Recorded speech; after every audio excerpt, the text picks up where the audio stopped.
It's Diana Marshall here from Breathing Rehabilitation. Today I have a really interesting topic for you. As you know, I'm passionate about sleep disorder breathing and everything to do with how to improve our sleep. And today I brought experts in blue light and light in general to you, so we can talk in details about what is blue light, how it's affecting our sleep, how it's affecting our life, and what can be done about it to improve our sleep. So Chris Henderson. Hi, Chris. How are you? Hello. Good. Chris, you are a functional diagnostic nutrition practitioner. That's a mouthful.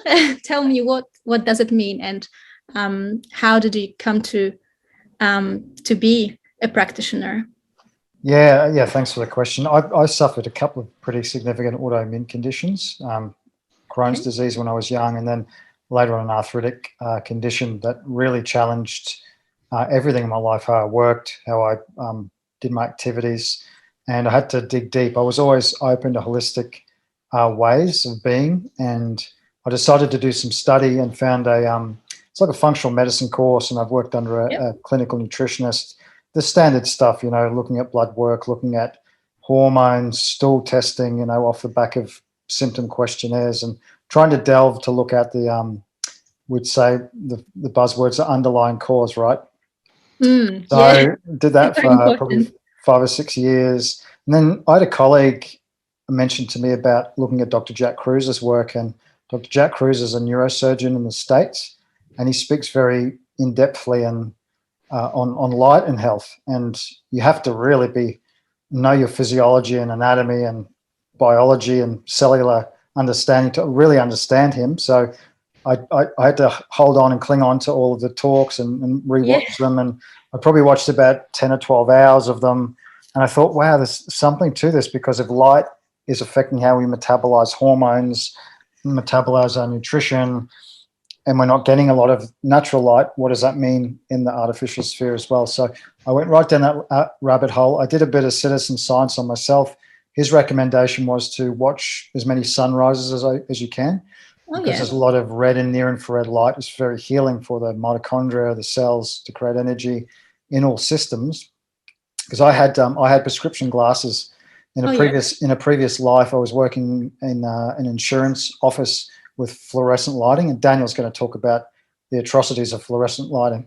But my first exposure to that environment, that type of environment, and a laptop rendered my vision terrible after about 6 months. I needed prescription glasses, after 6 months of this environment. So I probably had Wi-Fi, fluoro, blue light from the laptop. And so I had my prescription glasses, which I had for at least maybe a decade. My sight was pretty stable, but Jack said you could heal your eyes, like near infrared light would heal your eyes. And look at the sunrises, and they use blocking glasses at night to mitigate all of the artificial light. And I did that, and within maybe 6 to 8 weeks, I could realize I was reading. I could see the words in the books, the screen. It was actually regenerating. And so I dumped my glasses. I haven't had another test. I have to go for my medical condition. I have to go and get my driver's license stamped for a medical condition. I have to do the eye test. So I passed all those eye tests without prescription and things like that. So And you said 8 weeks only. It was very short time. It wasn't a lot of time, because for one, I'm regenerating with the activity, and then I'm blocking the blue light that's most very energy dense and destructive on the eyes. So I'm doing the exact perfect protocol for your eyes. And then also in another life, because I think I've had many lives, I used to work in lighting. So in Jack's, I was looking, who's building lighting? Who do I go to? Do I speak to GE or, Philips or someone? So I used to work for one of the biggest Australian wholesalers as a sales rep, selling downlighting into electrical wholesalers. And I knew my friend who was developing that light at the time was trying to make a really progressive engineered solution, but he knew nothing about blue light, and actually went to him and said, hey, I think we need a solution for this. And they sort of weren't really interested. So I went digging, and I spoke to all my clients, and one of my clients in Sydney said, hey, I found BlockBlueLight, and you need to talk to Daniel. So I sent Daniel a message, and he'd already like built a downlight and said, yeah, this amber downlight's coming out in 2 months. I thought, right, we're both on the same page. And from that point, we've worked together, expanding the message, but also getting little engineering tips from experts to build the solutions that we want. So yeah, Wow, that's amazing. about it for me. So what I've tried to do in terms of, I'm now teaching the functional medicine people and all these guys, like the naturopaths, you need to consider light and the blue light factor, and to put it like fairly higher up, you know, in their protocol, not just dump it down at the beginning. Yeah. So we're trying to agitate that space. You know, it's very early on, but I think, would you say, Daniel, the public are more really tuned into it than sometimes practitioners, because there's a lot of stuff coming out, obviously online. People are doing searches, they're finding people like Daniel, and the online space is blowing up. So I'm lagging behind getting the practitioners in, but that's my goal. So yeah, that's about it, I think. Yeah, and Daniel Ebbett. So you are an owner of the company called BlockBlueLight. BlockBlueLight. BlockBlueLight. Yes, that's amazing. So how did you come to that field? Yeah, interesting one. So my chosen career was actually in IT. So I've actually been in IT for about 14 years, and prior to that, I kind of did start to have quite a big passion for health and wellness. So I got quite into fitness and started competing in strength training and powerlifting at quite a high elite level. And so yeah, really kind of had respect to, you know, how to feel good and look after myself. And when I moved into the corporate world of IT, which was in Sydney, kind of working in a high-riser building, so essentially going into an environment of fluorescent lighting and being on a lot of screens. And the nature of when you're starting out in IT, I got all these sort of after hours work as well. So sort of 11 o'clock at night, firing the screens up again. So kind of I really, really did a massive shift in my kind of light environment, and it very quickly started to have negative impacts on my health. And over a period of about a year, things just really started to impact my sleep, and then ultimately not getting enough sleep started to negatively impact my health and hormones, and many other things started to break down. And I did the thing that probably most people do, is you just go to your GP and doctor and kind of ask, you know, what's wrong? How do I fix this sort of thing? Because ultimately I thought I was doing everything right in terms of health, which was exercise and eat well. And that's all you need to do to maintain health. And the complete opposite was actually happening to me, as I was getting sicker and sicker and sicker. And the GP doctors were essentially like, just trying to find drugs to throw at me, like different off-label sleeping pills, antipsychotic medication, antidepressant, you name it, they were throwing it at me. And ultimately that made actually things a lot worse, not better, to the point where they just given up and just said, oh, it's in your head sort of thing. It's not, there's nothing wrong with you, and the way I work is I can accept that, I guess. So this is like problem solving the issue. And I guess what I had to do is look at, where was the point of this issue starting to happen? What changed in my environment? And ultimately that's what led me down researching light, and kind of was like, oh, maybe there's something here. Like obviously I'm indoors all day now, just working under artificial light on screens, and then coming home or actually leaving work, going to a gym and training under artificial light, putting the body under immense amount of stress, and then going home back under artificial light at 11 o'clock at night on screen. So ultimately I was just running this system of like not actually having any kind of natural light or doing like what would be ultimate or optimal for light exposure for health. yeah, I stumbled. This is obviously probably about 8-9 years ago. Stumbled across, yeah, like as Chris mentioned, Dr. Jack Kruse and his work, and yeah, just kind of went down that rabbit hole of understanding light and how it impacts our biology, and ultimately turned through a long story of research and testing, trialing, turned around my own health, got my sleep back to where it was, and improved everything. And from there was ultimately like, wow, like I can't not like help other people, or there's, you know, and because ultimately when I went down that journey, it was very difficult to find products. I was like, oh, I need to try somehow mitigate this light, and I was like, there's nothing around. And so I ended up buying a set of safety glasses from the US that kind of met the specifications, and it was quite a challenging thing to do, like even to research the issue, then find, okay, there's something here, and then go, where's the solutions? And there was none. Yeah, definitely. Yes, sorry. So exactly, because when I do sleep protocol for my clients with sleep disorder breathing, I usually just mention to switch off the blue light, to block the blue light on their phone, and that's it. Like there is not enough knowledge, you know, we don't get trained into blue light, but I start to learn much more about it, and then it's definitely worth exploring. And I know you prepare amazing presentation to get us through the topic, so we can understand exactly how it works and how we can improve our life and sleep. Yep. Awesome. Yeah. So essentially, so for the last 7 years, that ultimately from there was a kind of a light bulb moment. I was like, I could be helping other people. So how we actually started was I just started importing those same safety glasses that I got, and we just started selling them on the internet 7 years ago, when it was very much a kind of even just selling things on the internet wasn't a massive thing back then.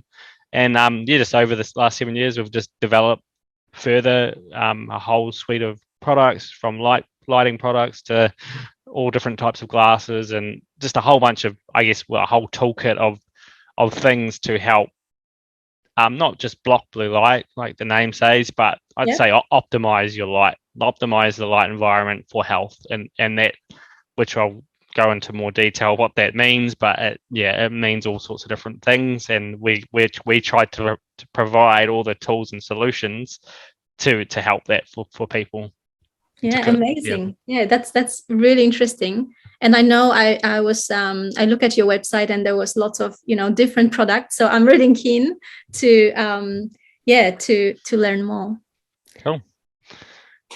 Right, should I share my screen and we'll yes, please, get cracking into that? All right.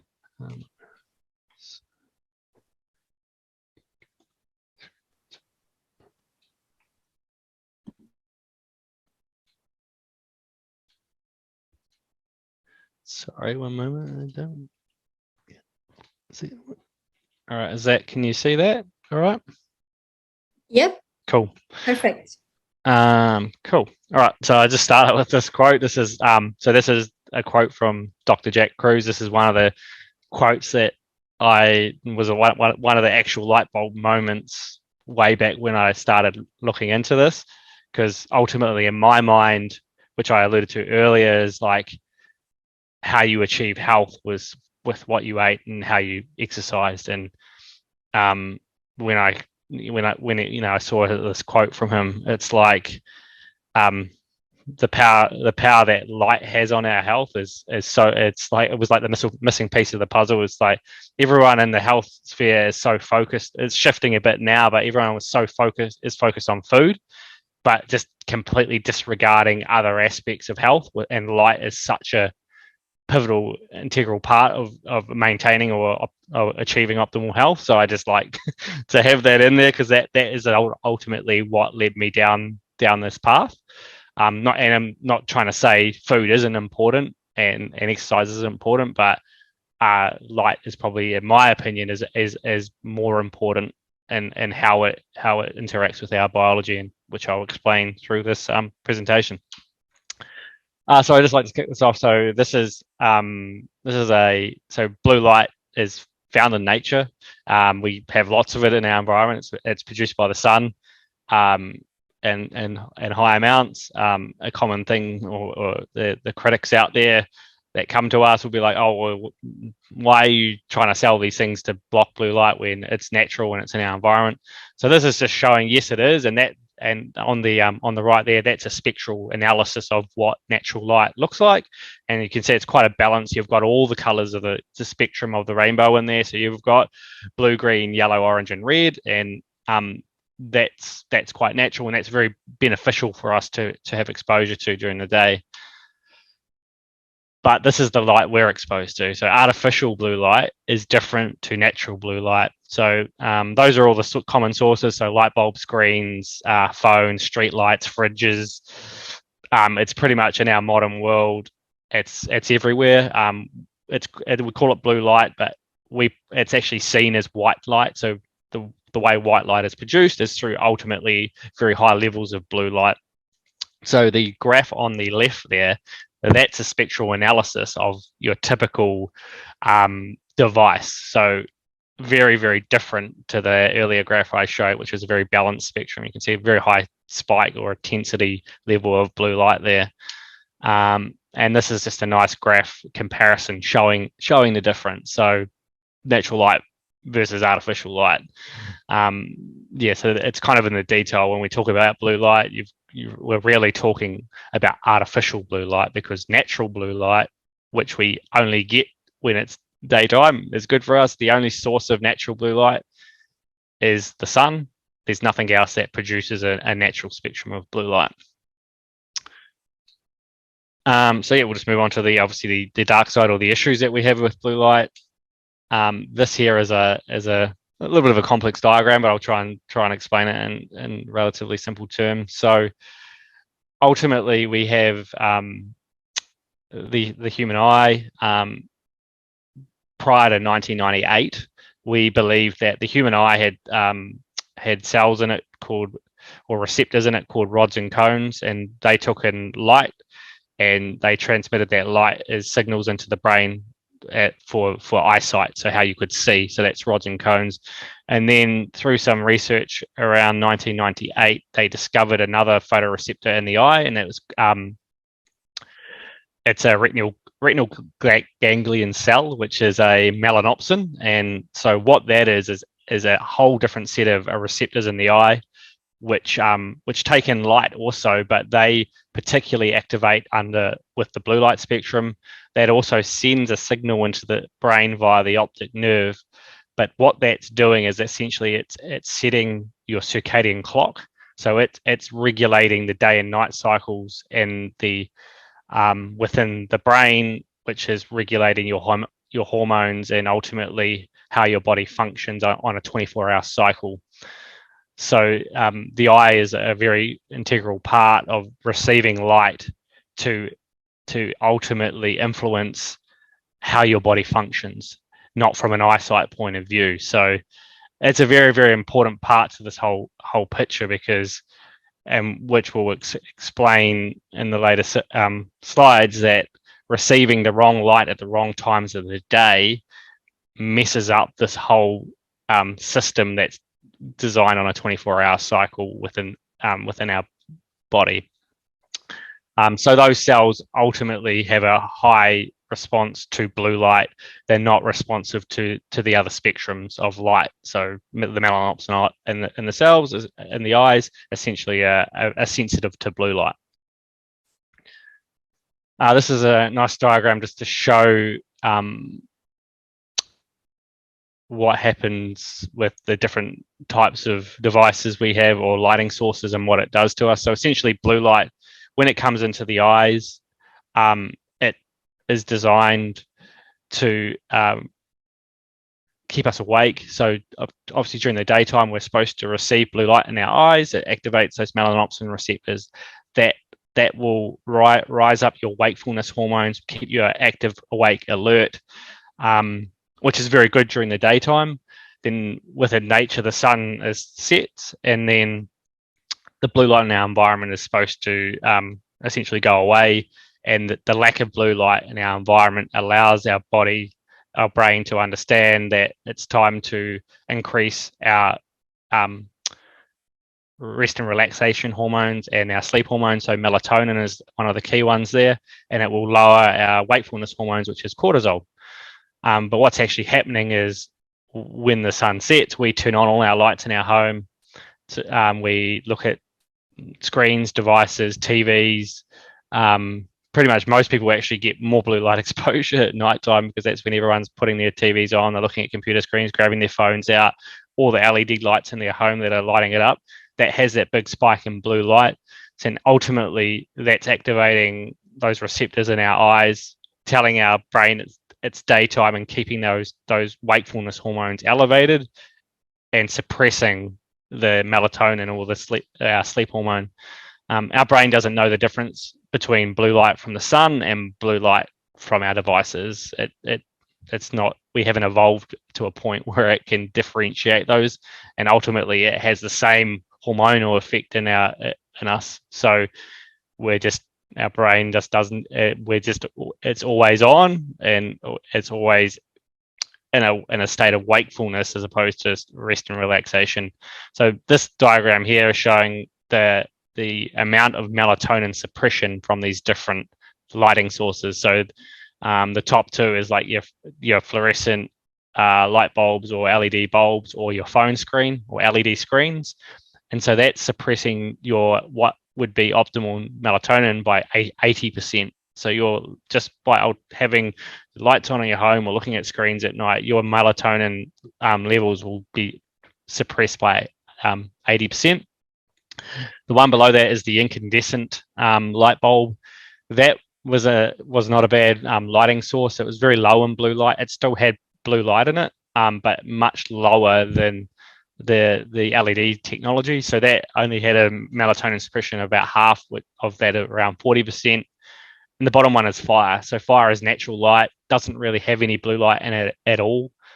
It's yellow, orange, and red, but it's probably not so practical to use in today's world. So, but that just shows you, as we move into a higher technical or technology age, we've moved to a lot into the LED screens and devices, and that's causing significant melatonin suppression. This is just another graph, which was a study done which looked at the use of some blue light blocking glasses and comparing melatonin levels of a bright white light or a dim amber light. So the blue line along the bottom shows if they were exposed to a bright white light and didn't have any way mitigating any of the blue light, the melatonin level was almost zero. It's rock bottom. That's the serum melatonin levels. And the red line was using some blue light blocking glasses. So as you can see, like it shot right up to 40. So it's sitting way higher there. And then the lighting is also the dim amber light, again, having a similar effect. The bottom axis there is actually the time. So melatonin is supposed to rise, and peak around midnight or midnight to 2 in the morning, and it's supposed to stay quite elevated as we're sleeping, and then it's supposed to drop back off as we start to wake up. So the problem is you're not getting that rise in melatonin, which is ultimately going to be affecting sleep quality. This is just another diagram here, which is actually looking at the melatonin suppression and the wavelengths of light. So there was a study done in 2001, and what this essentially showed was it wasn't just blue light causing melatonin suppression, it's also green light. So blue light ranges from 400 to 500 nanometers, and then green light ranges from 500 to 570. And what this showed is right up to 550 nanometers was impacting melatonin levels. So ultimately, if we're looking to be completely optimal at night, you'd really be wanting to remove all the spectrum of light right up to the 550 nanometers mark. What it did show, it is a bell curve in here. So it was at about 480 nanometers, or 464 nanometers was the actual peak of melatonin suppression. so it is less as it drops off, but it's certainly still having an impact. Hey Dan, can I just mention something? Yeah. In the electrical world, a lot of people will now buy downlights from electricians, and it'll be mainly the warm white LED. So that's mainly green, right? Like the warm white is green. The warm white has a lot of green in it. Absolutely, still has enough blue in it to be an issue, but the blue is lowered a lot, and it's significantly in the green portion. So it's almost like there's less blue, but still enough blue and a whole lot of green. So it's like you combine those two. Warm white is still very much going to be a problem at night. This was just a study that I included in here as well, just looking at melatonin. So everyone kind of knows melatonin is the sleeping hormone. But melatonin itself, when you look at what it is, we do have it in higher levels whilst we sleep. It has a whole bunch more functions in the body, from reducing cancer risk. It's a very, very potent antioxidant in the body, so it helps repair and recover cells while we sleep. So essentially the body floods itself with melatonin whilst we're repairing and recovering overnight to mitigate all the damage that was done to our body and cells during the day. So one takeaway, I guess, would be, regardless of your how well you sleep, you really want to have optimal levels of melatonin. Now, even if you sleep well and you look at screens at night and get all this blue light, your melatonin will be low, and you're then increasing a whole bunch of other risks that come with having low melatonin beyond sleeping. So that's what I just like, because there are some people from genetic differences that may not be impacted in terms of they may sleep fine with looking at screens and lights all night, but at the end of the day, they're still lowering their melatonin probably by a good 80%, therefore increasing them, putting themselves over the long term to ultimately lower their body's ability to stay in a state of optimal health. This is just about blue light. Blue light has issues beyond impacting our sleep. It affects our eyes. So the issue we have is the blue light we get from artificial sources is a very narrow spectrum. It's not a balanced spectrum, so it's very, very hot. High at a specific frequency, and that frequency is lower down the spectrum, so it's got a lot of energy and it can penetrate a lot further. So what this is just showing here is blue light in a narrow spectrum can penetrate the eyes and go right to the back of the macula in the eye. And what that does is it can start to cause a lot of issues over time, with like causing damage to your eyes. We're starting to see a huge increase in things like macular degeneration, and that's now becoming evident of like people being on screens for the last 5 to 10 years. It's not something you're going to get from being on a screen just for a year or so. We're now starting to see those effects of us having screens and technology introduced into our lives for a number of years, and that's other people do get other issues such as eye strain, headaches, migraines, sore eyes, dry eyes. Those are all just symptoms of the damage occurring, and eventually that's ultimately going to end up at permanent damage down the line. And ultimately it's caused by close proximity to things like screens and having overhead fluorescent lighting in that narrow spectrum of high energy blue light without any of the other spectrum to balance it out. It extends beyond sleep and beyond the eye. There's research to show that blue light from an artificial source will actually impact our mood and our brain health. So this diagram here is talking about blue light and dopamine. So dopamine is an essential kind of neurotransmitter that's used for motivation, drive, cognitive performance and essentially how we feel. So another way that artificial blue light is harmful is that it destroys dopamine in our brain. So if you check out the dotted lines that are going in on this image, they show direct paths that light can take where it avoids brain tissue and it gets deep into the brain. So the light that goes through your eye and into your nasal cavity goes right into what's called the SN part of the brain. And this is where you actually have high concentrations of dopamine. So what's happening is the blue light's going in right into the center of the brain, into there, and it's actually destroying your dopamine. So a contributing factor to Parkinson's disease is essentially destruction of dopamine in that SN part of the brain.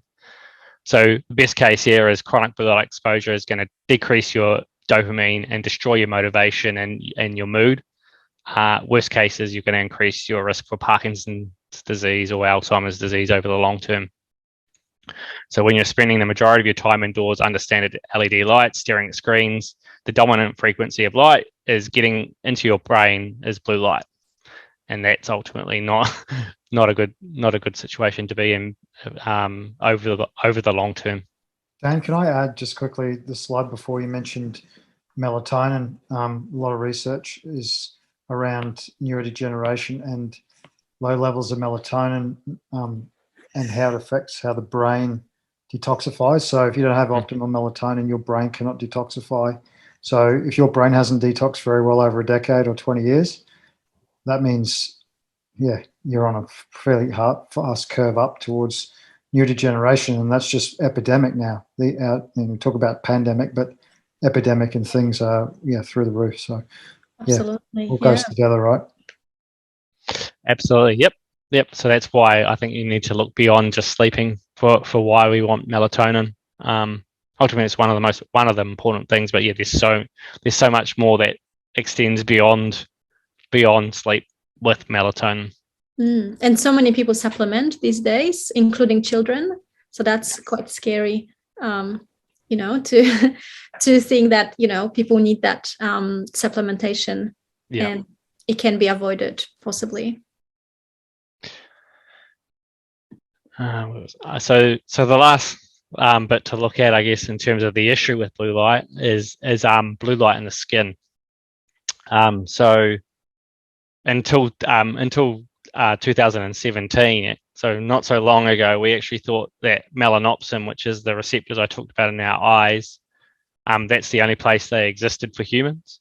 But a study was published that now made it very evident that the same melanopsin receptors in our eyes that respond to blue light, they are actually present in our skin and fat cells. And so they can translate light signals even if we're blocking blue light from our eyes. So ultimately, you can put glasses on, you can block all the blue light from your eyes, but if your skin is still being exposed to it, it's having an impact. So the skin itself, essentially the study looked at it, and the skin itself has its own circadian clock. So our skin does different things at different times of the day, and if we're ultimately changing that and overexposing our skin to blue light, it's not allowing the skin itself to even undergo its repair and under its day-night cycles. So this just here shows what the skin is supposed to do at different times of the day. So like at night, it's supposed to undergo DNA repair. It's supposed to do things like increase collagen production. And ultimately, if it's been bathed in blue light, these processes don't happen or they get delayed.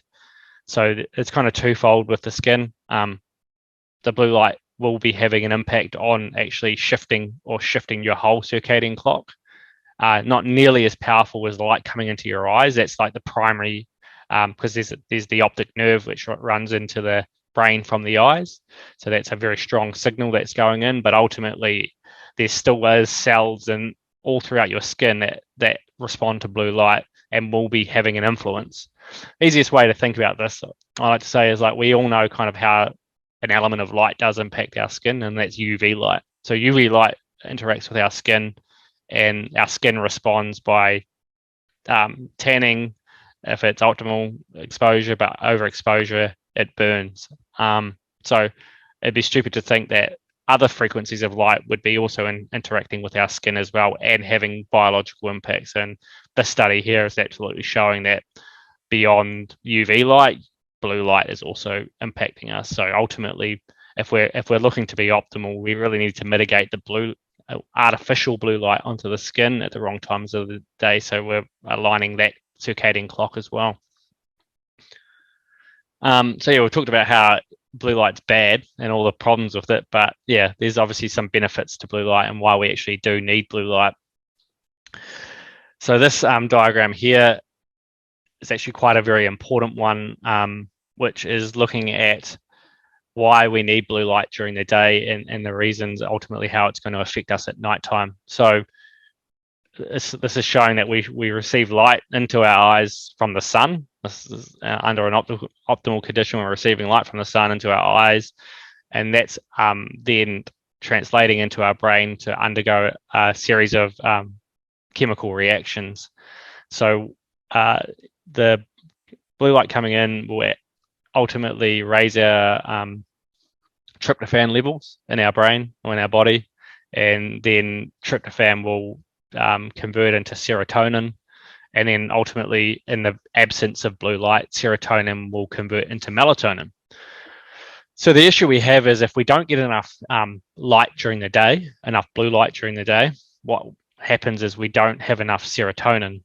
And if we don't have enough serotonin, it doesn't matter if you block blue light at night, you don't have the raw material to make melatonin. So that's where a lot of people unravel and don't get the results they're after by deploying solutions at nighttime, because it's actually important what you do during the daytime as well, getting enough light during the day, enough natural light to ultimately set yourself up to actually have enough melatonin or serotonin to then convert to melatonin at nighttime. And ultimately, this also leads into dopamine and other neurotransmitters to help regulate your mood as well. So I guess the key takeaway here is we need lots of natural light during the day, and if we don't get it, you're going to have issues at night, regardless of how well you control your light environment at night. So yeah, we can just look at how we can actually optimize our light during the day. So the first kind of takeaway is we need to watch the sunrise or get outside first thing in the morning, and this is to anchor your circadian rhythm. So getting outside tells your brain it's morning, and it kind of helps to anchor that day-night cycle. So it's taking in the infrared light and the UV and the blue light in the morning will raise up your cortisol levels and remove the melatonin. Will actually clear that out to make you feel awake, and that's very important just on a routine basis to start getting in a routine of getting outside in the morning and getting that natural light into the eyes. Another thing that we really need to look to do during the day is to get outside as much as possible, taking breaks to keep getting that light into the eyes as the day goes on, and that's helping again to continue to anchor your circadian rhythm. The frequencies of light are changing during the day. The levels of blue light are changing, so getting them into the eyes essentially keeps your brain checking in with the sun to understand the actual true time of the day. So obviously most of us work inside during the day, so it's just trying to get outside and break, at least get away from the artificial light and getting a lot of the natural light in. So this is ultimately going to help increase your serotonin, increase your dopamine. So this is the serotonin we need to convert to melatonin, the dopamine we want to feel good and feel happy and motivated, and then vitamin D as well. That's another important part of getting natural light, and that's more linked into UV light. UVB light on the skin is what actually allows our body to produce vitamin D. I probably won't go down that rabbit hole too much, but vitamin D is a whole complete different discussion. Ultimately, you want lots of it. It's not a vitamin, it's a hormone. It's a very important hormone in the body that we need, which is ultimately governed or produced through sunlight. Then what we want to also do during the daytime is we need to, if we're inside, we're on screens, we're under artificial light, which most of us are, and most of us don't have the ability to control that environment because we work in offices or work for an employer, which you can't swap all the light bulbs out, is to start looking at how we can mitigate those the harmful effects of that light. And so the key is to actually filter down blue light at 455 nanometers. And why I talk about 455 nanometers is that's what the exact frequencies that are coming off screens and artificial lighting. So what we're trying to do with glasses, we're not trying to block it all out, because ultimately we talked about how we need blue light during the day. If you tried to block all that out, your brain would trigger and start to think it's nighttime. So you'd start to feel quite tired, demotivated. You would ultimately, over time, you would create an effect of not enough light. You'd lower your dopamine, lower your serotonin. So the key is actually just finding balance here. So it's dropping and trying to bring the blue light levels down to a more balanced level of what we would get from outside. Obviously, it's not from outside, but this is the kind of the best tool we've got. So we have a range of glasses with a clear lens, and that's designed to reduce the blue light by 50%. We also have another range of glasses, which are our Daymax yellow lens. So these actually block 100% of that big blue light spike, while still allowing a lot of the other blue light through. So kind of what they're a more targeted solution, where they're really getting rid of the harmful spike that we get off the screens and the lighting, but not blocking out all the blue light that's in the environment. So you're still getting enough of the blue light we need for our dopamine, serotonin, energy levels, mood regulation, whilst getting rid of a lot more of the harmful light. These glasses are a better solution. The only downside is they've got a yellow tint. So if for some people working in corporate environments, it's probably not a suitable solution. So but for people that are quite light sensitive, suffering with severe headaches and migraines, these are a really good solution. I've got mine on now, Dan. Yeah, I was about to ask if you have these ones, the yellow ones. I just got to say, I usually wear my clear ones, but I've misplaced them somewhere, so I had to grab these. I don't usually wear these, but they're sort of like calming as well, because you're not getting a big, So you're getting enough in there to keep you a level and awake, but actually quite neutralizing as well.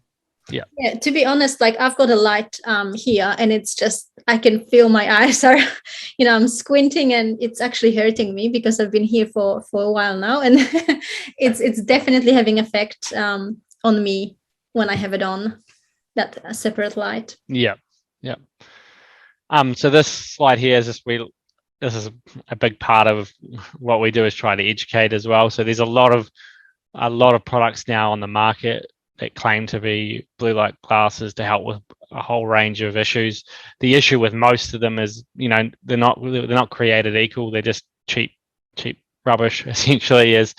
And a lot of them don't focus on filtering out the right frequencies. So a lot of them will just put a cheap blue reflecting coating on the glasses, and you look at it and you can see it's reflecting blue light, but that technology ultimately will only filter blue light up to 430 nanometers, and they won't filter any at 455, which is where that big blue light spike is. So looking at that diagram below, you can see it's the big spike there, that's actually 455, and at 430 there's actually not that much blue light coming out. So ultimately the glasses that you're wearing don't actually do anything.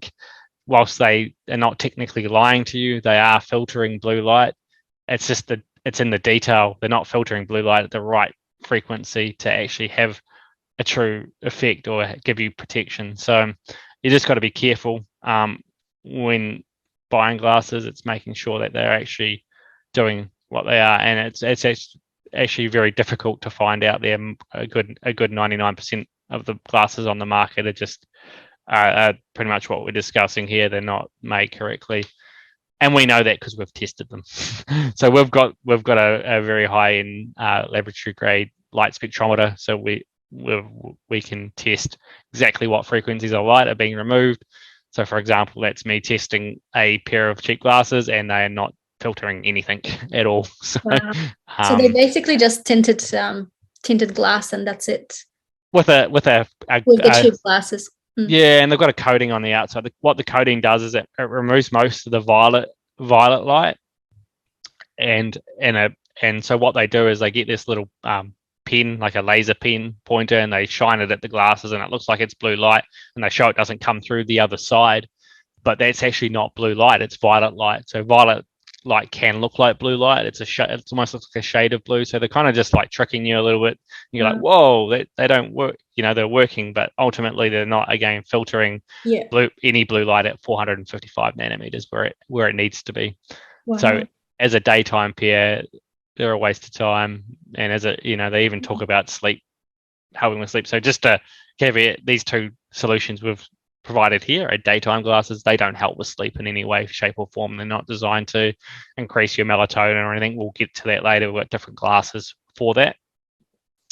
So the other tools and tactics you can use during the daytime is full spectrum lighting. So we've talked about typical lighting, which is LED lighting or fluorescent lighting, which is pretty much 99% of lighting throughout homes and workplaces these days.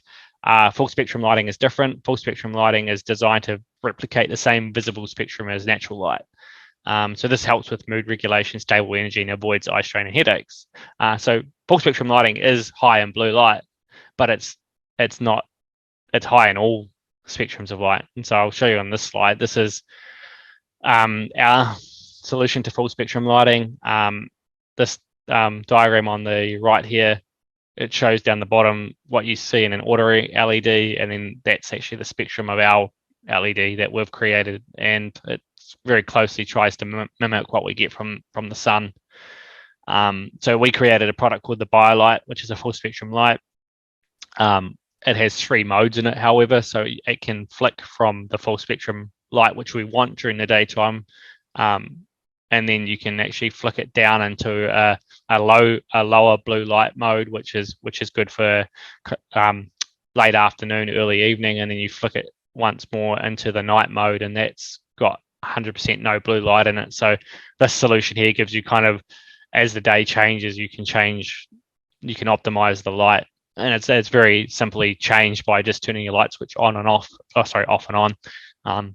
No fancy gadgets to run them, like remotes or smartphone apps or Wi-Fi or any of that. So it's a very, very good solution for daytime and nighttime. Last thing would be for optimizing your light environment during the day is don't wear sunglasses. So many people go outside and they put sunglasses on, which is probably like the worst thing to do because it's just filtering out all the beneficial light that you want to do when you go outside.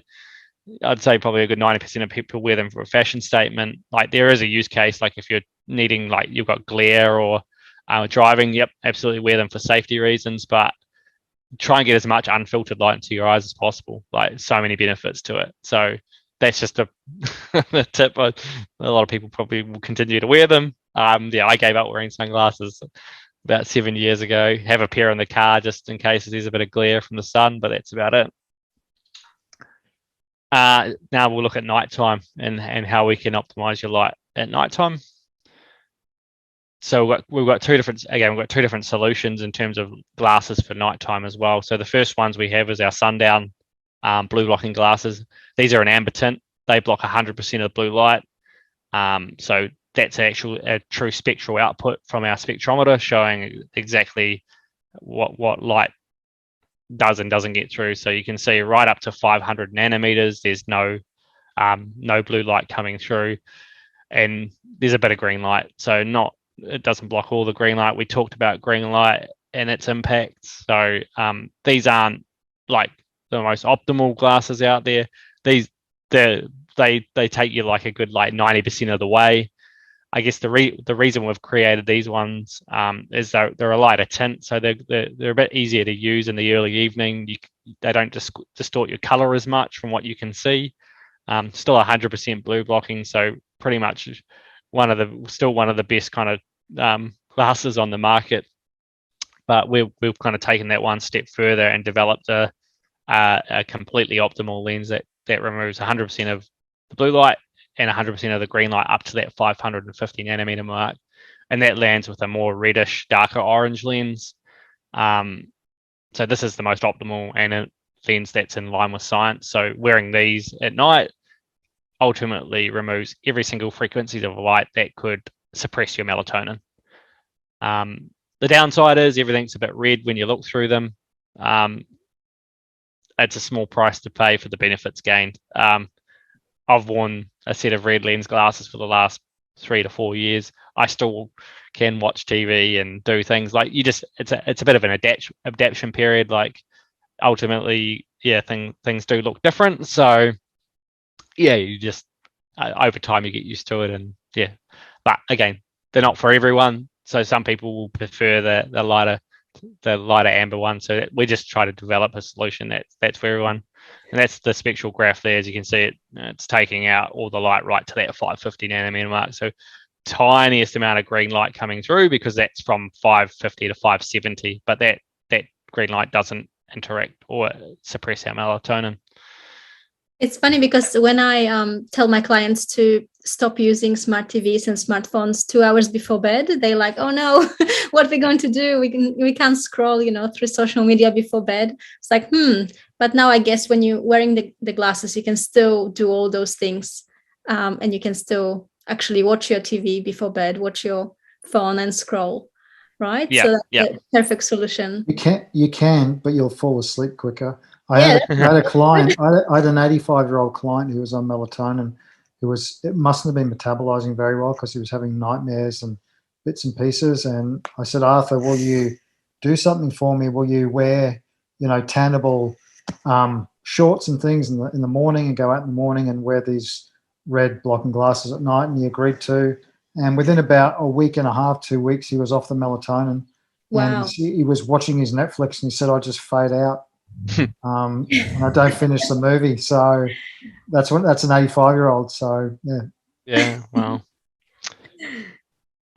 so this is just a slide to show everyone gets so fixated and focused on screens or devices and the blue light from them, but the biggest exposure we get at nighttime is our lighting in our homes. So ultimately, the sun sets, most lights come on in the homes. All the homes I walk past these days at night are lit up like Christmas trees. They've got so many lights in them. They all get turned on. And ultimately, that is the biggest exposure we get. And using the glasses is only going to protect your eyes. So we talked about the skin earlier. So obviously, what about the skin? And now, again, the critics out there, which we get a few of them coming to us, will say, "Oh, that's fine though, because I've got warm white. I put warm white LEDs in my house, so that's fine." We tested warm white with our spectrometer, and that's ultimately the spectral output of warm white. So still a good spike in blue light, and as Chris mentioned, a whole bunch of green light as well.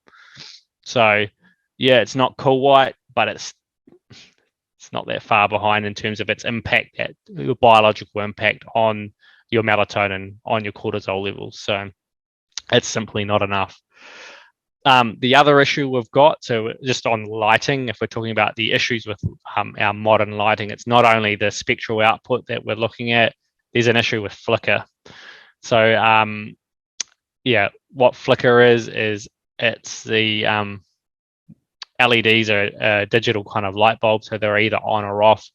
The power source coming into our homes is AC current, that's mains power, which is alternating current. So that means it's pulsing on and off at 60 times a second, which is the 60 hertz. So what that means is the LED light is turning on and off, on and off, on and off. Now, you can't actually see it with your eyes, but your brain is having to process a flickering image, and it causes neurological stress on the brain, which ultimately ends up causing headaches, migraines, and ultimately. And imagine kids being exposed to that flickers.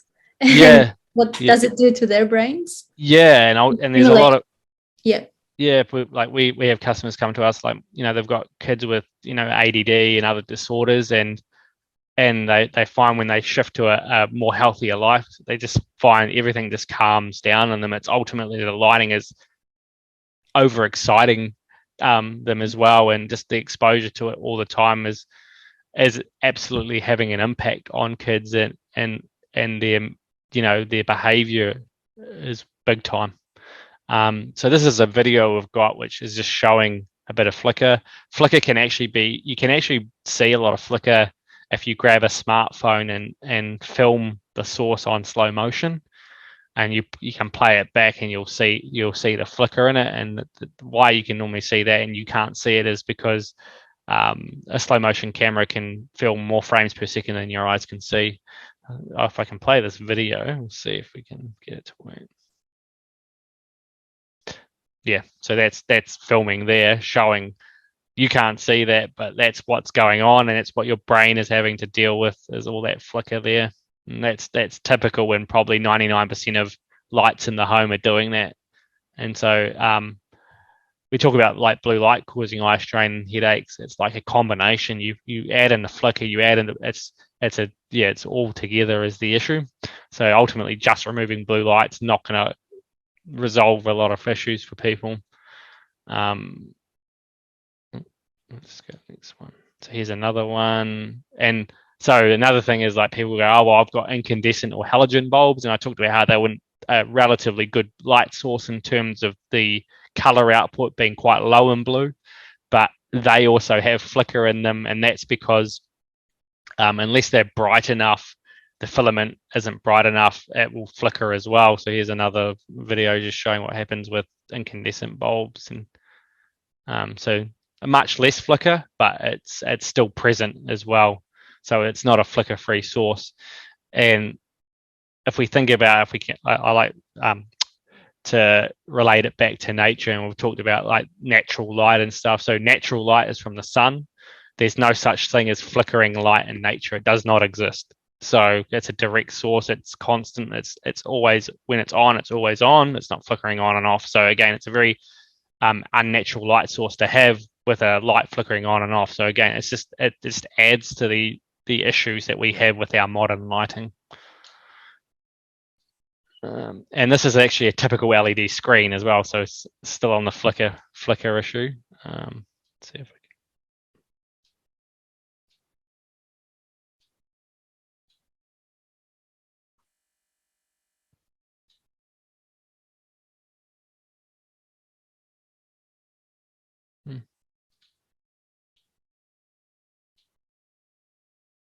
it's not going to play.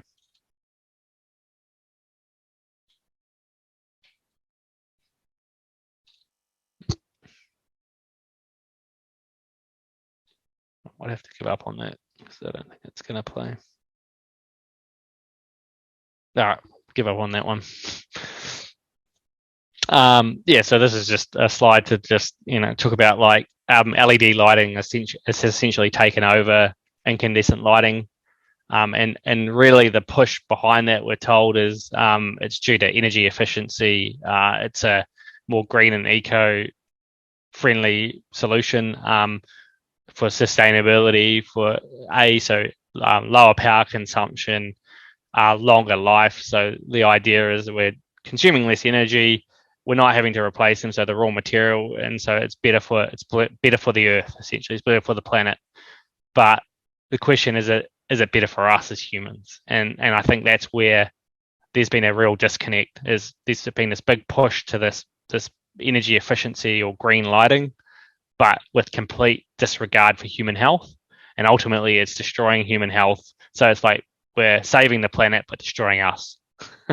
So, and ultimately that's not a great solution, because like ultimately what's the point in saving the planet when we're all sick and unhealthy? So I guess what the question is how can we merge and create a solution where we've got both the planet and our health in mind as well. And so I guess that's where we've tried to come in with a solution. So we've created, so not only the BioLight, which we talked about earlier, which was our the full spectrum light that went into day to night mode, that is flicker free, by the way. So we've created it as an LED type of light. So it is low power consumption, it is long life, but it's got all the issues removed from it. And so do these light bulbs we have here. So we say we've reverse engineered the LED light. We've looked at all the good things in it, the technology in it, and removed all the harmful parts of it. So at nighttime, ultimately, you want to replace or have 100% blue light free lighting and flicker free lighting in your home. So we've got two different options there. The first is our Sweet Dreams light bulbs. These are 100% blue light free. They're flicker free. They're low EMF. EMF is electromagnetic frequencies. That's a whole nother discussion as well. But ultimately, standard light bulbs are notorious for having extreme levels of electrical and magnetic fields from them, which are not good for our health. And some of the new technology, like smart light bulbs, will have a lot of wireless transmission from them, like Wi-Fi, again, and not great for health. So ultimately, we don't want to have any of that kind of stuff in our light bulbs, because we're ultimately trying to optimize health. So we look at all aspects of health and make sure our products aren't doing any harm in other ways. So EMFs is just a consideration we take. And so this type of light source here can be used as general purpose lighting in the home at night time. That picture there is my kitchen, which has got Sweet Dreams bulbs all through it. And the bottom thing there, that's a spectral analysis of our Sweet Dreams bulb. So removes all the blue light, removes a lot of the green, has some green light in it. Ultimately, you need a bit of green light to create an amber light source. So this sort of lighting is great for in the early evenings when you're cooking dinner, you're a bit more active in the evening, wanting a bit of light source. Then ultimately, what you're wanting to do is later in the evening, you want to strip out all that green light for the reasons we talked. We're trying to be more optimal right before bed. Well, you need to get rid of the green light as well, and so that ultimately ends up being a red light source. So we created a twilight bulb. There's different spectrums of red. We've been through them all. So we try to create one with a lot more orange in it. That looks pretty red to you, but you can get a lot redder than that. So these light bulbs are really good for your bedside lamps, a couple of lamps in the home. So all the other lighting comes off, your Sweet Dream lighting comes off, or your main overhead lighting comes off, and some lamps turn on to provide enough light source just to relax under, to read.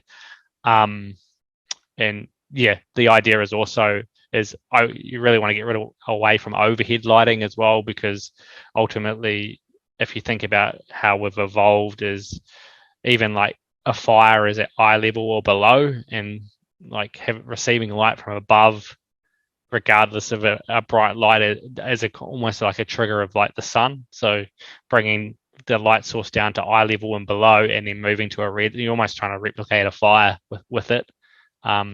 Yeah, so that's kind of our lighting solutions for night. So we've got three actually. Ultimately, you've got the full spectrum ones, which have the Sweet Dreams ability inside them, more expensive option, but ultimately giving you a day and a night solution, and then the Sweet Dreams, which you can use as well. And then these are for lamps for later in the evening. A common question we get is, what about incandescent and halogen? I kind of touched on this, but I just wanted to show. So that's a typical spectral analysis of a incandescent or halogen bulb. So they're very, very good light sources. They are like full spectrum. They're low in blue and green, but ultimately they still have too much blue and green in them. So they're not a good nighttime use of light. They're not. Yeah, if I had to choose between them and LED, the typical LED, you would want these. But the issues with these also is they're hard to find now, and they consume a lot of power, and they don't last very long. And the other issue is like, well, what about for daytime? Well, they've got issues with daytime because they're not balanced spectrum. They're full spectrum, but they're low in blue. And like we talked about, you want good, healthy levels of blue balance. They have a lot of red and infrared light in them, but not actually quite enough blue, green, and yellow. So that's like us showing the missing kind of spectrum for daytime. So yeah, again, not a great optimal daytime light source. And that's my stuff. I think Chris had a couple. I've got a couple of slides for you to talk on, Chris. Yeah, just quickly, mate. I appreciate that. So a lot of this information I get out of the ABC. This is just one article about. I think they were talking about studies of adolescents with tablets and phones at night, and what they found was just 50. I think it was 50 to 70 lux, which is still a really low level of light coming from these pieces of equipment or technology, was enough over a 7-day period compounded to affect the circadian rhythms in the children. So as parents, you've got to be more mindful of of the effects, even though it seems very innocuous. And there was, the next was another slide there, Dan. Yep. And this was a study that they did that showed that, preschoolers exposed to bright light at bedtime at 88% reduction in melatonin levels, because anatomically the eyes are more sensitive to light. So again, the current culture, iPads, phones for kids, I mean, it's absolutely ridiculous. I mean, not to, say anything untoward on a recording, but it almost seems that the way these things have been designed are for ill health, and to create that over a long period of time, whether by, that's by design or not, but it's just unbelievable. We need to get on top of this as we have upcoming epidemics and more things than just, what the mainstream tells us. It's autoimmune, it's, all these things that are coming to the fore. So you can just do PubMed searches forever and you'll find blue light, red light, thousands of studies. So it's hard because, like I said, my issue is trying to get the information into the functional medicine people. Research exists for everything that's really good. It's just it takes years to filter down to a clinician. Yeah, thank you for that. That's really, very important to get the parents on board and, to minimize that risk of illness in kids. And I know you have some glasses for kids as well. Yep. So we've kind of over time developed different style frames, and we've got kids ones as well. Yep, and all sorts of different shapes and sizes for everyone. Okay, cool. Did you mention sleep lamp as well, Dan? You didn't get to.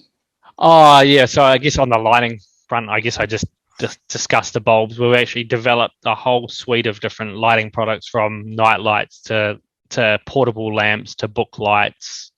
What else so there's a whole suite of products that kind of align with those same principles I talked about, but just really trying to provide different solutions to make life easier. Like we have motion night lights that just when you walk down your hallway, it lights up red, and you go into your bathroom to go to the toilet, you don't need to turn on a light at night, it just turns on for you. And the book lights as well, they're like battery operated, and we've got lamps that are good for traveling with. And so we've tried to think of all the different solutions where you kind of need lighting, and we've developed all different fittings for light bulbs as well, the different typical fittings to try and fit most of the home. It's kind of, I guess we have tried to focus ourselves on really essentially so you could come to us, and not saying everyone will over time, how you can essentially change out your whole house to have the right solution. Obviously it'd be a larger upfront investment, but we'd always tell people just start slowly. You just do a couple lamps here, and then once you start to see the benefits, that start to look to other areas. And it's more just to make your life easier. Like I just don't have to think about anything now. I don't have any issues if I turn the light on because I know it's not going to have an impact, sort of thing. Perfect. Thank you so much for that. I'm going to put the description of the website below, but we have some discount code for you. So if you go to breathingrehabilitation.com.au, you will see the options for glasses, for all the bulbs and all the bits and pieces. And you can always go to if people have questions to you, Daniel, and to you, Chris, how they can contact you. I'm sure which light bulb is the right one. So for us, a couple of ways you can get in touch with us. There's a live chat on our website, which just connects us through Facebook to chat. So we have a lot of people just jump on and ask questions there, and we're pretty good. Or there's just a contact us form to fire some questions through to us. And if anyone's kind of wanting to understand what's going to be the best fit for them, we're pretty good at helping out and helping sort of work out what will be the best solution for their use case. Perfect. That's really good. Thank you so much for that. And then Chris, I know you have your clinic, so you are in Queensland. Remote, I Zoom around the world. So I might send you my contact details. Maybe you could push them on the website. I was just thinking with a clinical nutritionist I work with, for anyone who wants to do like advanced hormone panels and look at that, like melatonin, cortisol levels and things like that, and even test before and after you use products. You sometimes get science geeky type of people want to do that, or people are concerned just looking at hormones, seeing what's actually going on. We offer all those services too. So I can send you some information to send your clients around that. Perfect. Thank you so much. I'm going to pop them in the description below once it's all done. All right. Thank you so much, guys. It was really, really interesting. And I think that's something to consider, definitely. And I look forward to chat to you soon. Bye for now. Thank you. Cheers. Thank you.